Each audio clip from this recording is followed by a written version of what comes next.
My stepsister framed me for causing her allergic reaction, so my 3 brothers locked me in a cramped, airless cellar and chained the door shut. I weakly pounded on the cellar door, begging my brothers to let me out. John, my eldest brother and a business magnate, harshly reprimanded me before leaving. It's bad enough that you always pick on Anna, but cooking seafood knowing she's allergic? Were you trying to kill her? Stay there and think about what you've done. Peter, my second brother and a rising music star, and Raphael, my third brother and a prodigious painter, looked at me with contempt. Someone as cruel as you just keeps making excuses and playing the victim, they said disdainfully. It's better for you to stay there and face the consequences. With that, they carried my trembling half-sister Anna in their arms and rushed her to the hospital. As the oxygen in the basement ran out, each breath became heavier until I finally suffocated to death in that confined space. 3 days later, when my brothers returned from the hospital with Anna, they finally remembered me. But it was too late. I had died from lack of air in that grim basement. When I opened my eyes again, I realized my spirit was floating beside my 3 brothers. They had just returned to the mansion. John and Peter were carefully helping Anna, speaking to her tenderly. Thank goodness we got to the hospital in time. You're recovering so quickly. Raphael was also attending to her with evident concern. The doctor said your body is still weak and you need to eat well. Then, very solicitously, he offered her a large piece of meat. One of the maids timidly intervened. Young masters, Miss Clara hasn't made any noise in the basement for the past 3 days. John scoffed and interrupted her. Today is a joyful day. Anna is back from the hospital. Why bring up that troublemaker? The maid tried to insist, but the cold glares from Peter and Raphael silenced her. That wretch should have known about Anna's seafood allergy and deliberately prepared a meal full of it, Peter said angrily. And to think I believed she would finally accept Anna. But it was all premeditated. Raphael nodded, irritated. Anna, terrified as she was, had to go to the hospital because of her. And yet that woman is still nowhere to be seen.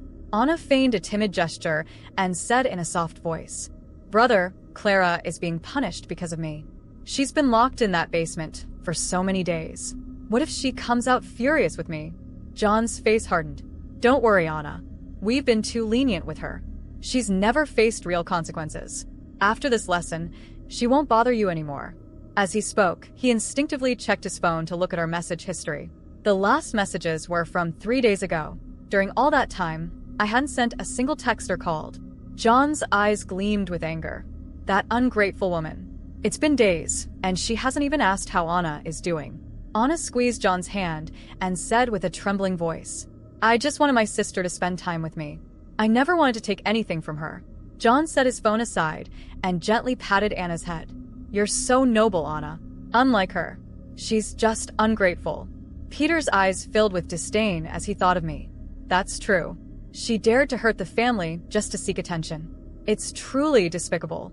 Raphael fervently agreed. Unless she learns her lesson and kneels to apologize to Anna, I'll personally throw her out of this house.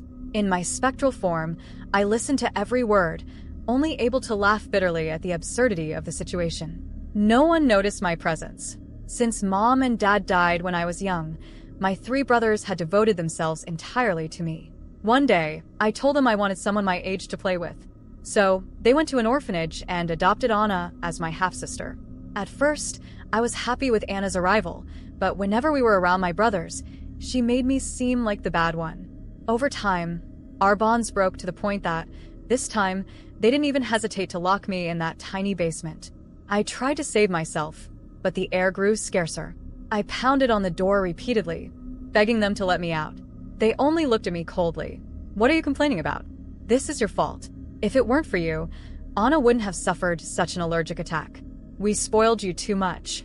That's why you keep mistreating her. Stay there and repent for what you've done.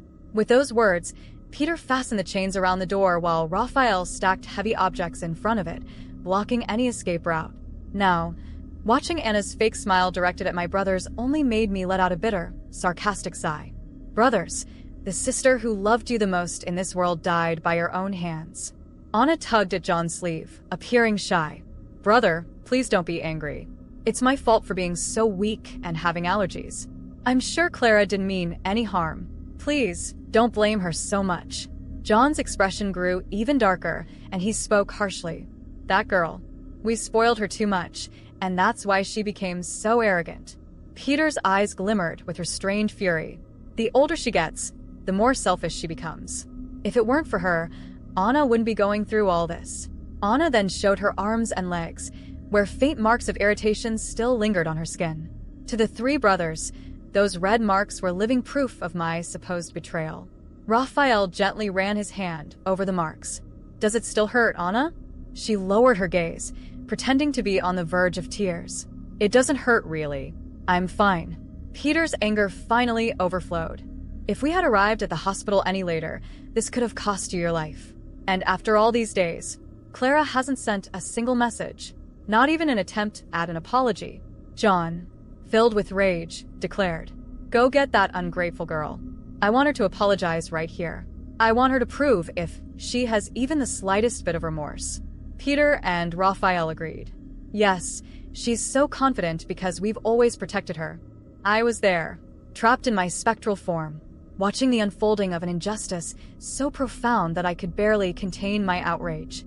They, my brothers, the same ones who had promised to protect me when our parents passed away, were now succumbing to Anna's cruel manipulation, while my death seemed to be nothing more than a minor inconvenience. No one missed me until it was too late, and even then, there wasn't a trace of regret or sorrow from them. Only disdain, only hatred. I watched Anna revel in her fake vulnerability. She wore that victim expression, her moist eyes always bending my brothers to her will. So fragile, so innocent, they thought. But I knew the truth. I knew she had planned it all. From the moment she arrived at our home, Anna never wanted to be my sister.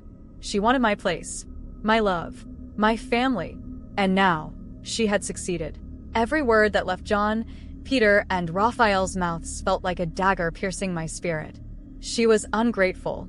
She was selfish. She only caused problems. The echo of those accusations reverberated in my mind, drowning me in a mix of sadness and fury. Did they really believe I was capable of something as vile as hurting Anna on purpose?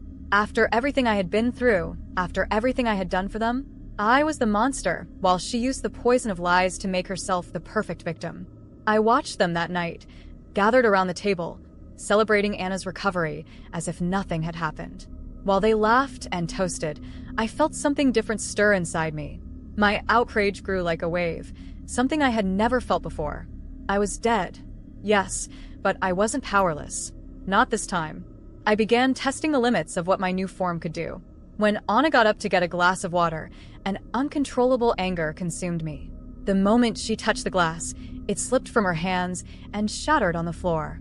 Her eyes widened in surprise, but she quickly assumed her usual victim pose.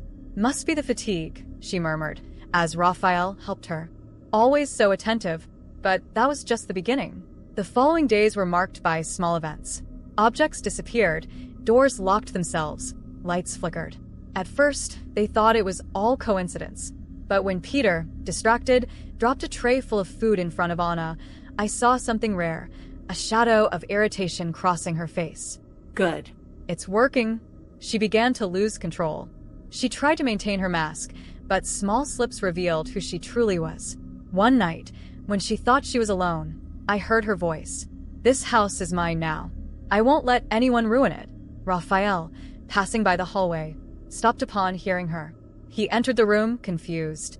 "What did you say, Anna?" "Nothing," she replied quickly. "I was just thinking out loud." For the first time, I saw doubt in one of their eyes. And I knew it was only the beginning. My actions grew bolder. One night, while John was reviewing documents in the office, I slammed the door shut. He looked up, startled, and I saw my reflection in the mirror behind him. My face, pale and still, was a reminder that I was still there. He quickly turned, but saw nothing. "Must be the wind," he muttered, though his expression betrayed his disbelief. Anna began to sense that something was wrong. She became nervous, paranoid, constantly glancing over her shoulder, even when surrounded by my brothers. And then one night, she made a fatal mistake. During a heated argument with Peter, she let her true self slip. "You've always been so easy to fool. I'm the perfect victim, aren't I? Always defending poor Anna, fragile Anna. While Clara died because of your stupidity." The silence that followed was deafening. John, Peter, and Raphael froze. None of them had expected to hear something like that. At last, Anna's mask had fallen. Peter was the first to react. "What did you just say?" His voice was low, but filled with something I hadn't seen in a long time. Doubt. Anna tried to backtrack, but it was too late. I didn't mean that. It was a moment of anger. I loved Clara. But they were no longer convinced. Finally, the pieces began to fall into place. The small lies, the manipulations, the glances, the fake smiles. It was all there, right in front of them, and they had been blind the entire time. John rose slowly, his face marked with guilt. "We let her die. And you knew." Anna tried to defend herself, but Raphael interrupted her. "Shut up. You played all of us. Clara died because of us, but you're the one who should have been in that basement." As I watched the scene, I felt something I hadn't felt in a long time. Relief. They finally saw the truth. But it wasn't enough. The pain they caused still lingered within me, alive, and I knew they could never undo what they had done. That night, as Anna futilely tried to explain herself, I saw my brothers step away from her, one by one. John ordered her to leave the house the next day. "There's no place for you here anymore." She tried to cry, to beg, but it didn't work. And I, for the first time in what felt like an eternity, smiled. They had lost me forever, but now they knew who the real culprit was. Let them carry that guilt for the rest of their lives. They finally saw the truth. They saw Anna for what she truly was, the manipulator who had destroyed what little remained of our family. But as I watched them distance themselves from her, I realized something that gnawed at me. It wasn't enough. It wasn't enough for them to simply know they were wrong. It wasn't enough to just throw Anna out of the house. My brothers, all three of them, had blood on their hands. They were guilty too, and they deserved to pay. Their guilt went beyond letting me die in that basement. They ignored my cries, my pleas. They believed Anna blindly, even when everything pointed to the contrary. Above all, they betrayed me. Since our parents died, they were all I had. I trusted them, and they repaid me with abandonment, cruelty, and indifference. As I watched Anna leave the house that night, crying and pleading one last time, something inside me shifted. There was no sadness left, only anger. It wasn't just Anna who needed to face the consequences of her actions. My brothers did too, and I would make them feel the pain I had felt. The first days after Anna's departure were strange. The house was quiet, but not peaceful. The weight of guilt lingered in the air. I saw John isolating himself in the office, papers strewn across the desk that he didn't even read. Peter spent hours at the piano, playing somber melodies, while Raphael stared at blank canvases, unable to paint. But that wasn't enough. That night, I decided to start with John, the eldest. He had always been the leader, the decision-maker, the one who should have been wiser. He was sitting in his armchair, a bottle of whiskey in hand, when I made the lights flicker. He raised his head, confused, but didn't move. Then, I knocked the papers off his desk, scattering them across the floor. He jumped to his feet. "Who's there?" he asked, his voice hesitant. I didn't answer. Instead, I made his chair spin on its own and slammed the office door shut. He ran to the door and tried to open it, but it was locked. In the silence that followed, I began to whisper, low but loud enough for him to hear. "You left me to die, John." His eyes widened, darting around the room, but he couldn't see me. His breathing quickened. "Clara?" He sounded as though he wanted to convince himself it was just his imagination. I continued, "You heard me scream and ignored it. You locked me in there to die." He began pounding on the door, trying to escape, but I wouldn't let him. The fear in his eyes was palpable, and I fed off it. He needed to feel what I felt. When I finally unlocked the door, he bolted out of the office, pale and muttering that he was losing his mind. With Peter, I took a different approach. He had always been the emotional one, easily swayed by his feelings. He was an easy target. I waited until he was at the piano, lost in one of his melancholic melodies. As he played, I shifted the keys, making dissonant sounds echo through the room. He stopped, confused, and tried again, but the notes came out wrong. "This doesn't make sense," he murmured, staring at the keys.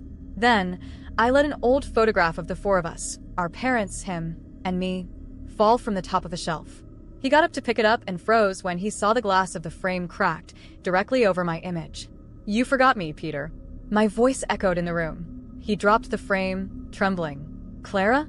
This isn't real." But it was. And he knew it. He fell to his knees, clutching his head as if trying to block out my words. But I pressed on, making him remember every moment he chose Anna over me. When he ignored my pleas for help, when he placed the chains around that door. He ran out of the room, tears streaming down his face, muttering apologies that could no longer fix anything. Raphael was last. He had always been the coldest, the hardest to reach. But even he had his weaknesses. I waited until he was in the studio, staring at a blank canvas. Using my energy, I painted red streaks across the canvas, forming the words, "You killed me." He stepped back, startled, knocking over the paints onto the floor. He tried to wipe the streaks away, but they wouldn't budge. This can't be happening," he said, his voice shaky. Then, I began moving objects in the studio, knocking over brushes and spilling paint. He shouted, begging for it to stop. But I didn't stop. I wanted him to feel the despair, the helplessness, the guilt I had felt. When I finally left the studio in silence, he collapsed on the floor, staring at the canvas with vacant eyes. Days turned into weeks, and my brothers began to wither. John stopped leaving the office, consumed by his guilt. Peter no longer played music. He just sat, staring into nothingness. Raphael abandoned his paintings, unable to create anything. The house, once full of life, had become a mausoleum of regret and pain. I could have stopped there. I could have let the guilt consume them slowly. But it wasn't enough. They needed to confront their actions. They needed to admit what they had done. One night, I made them all gather in the main hall. Each of them was drawn there by my presence, by an impulse they couldn't ignore. When they were together, I made the lights flicker and spoke, for the first time, with clarity. "You let me die." They looked at one another, terrified, and began to weep. They begged for forgiveness, promised to change, but I knew that would never erase what they had done. They would carry this guilt for the rest of their lives, just as I carried the weight of their betrayal until my last breath. And finally, when I felt my mission was complete, I left the house in silence. Not because I forgave them, but because I knew they would never forgive themselves. That would be their true punishment.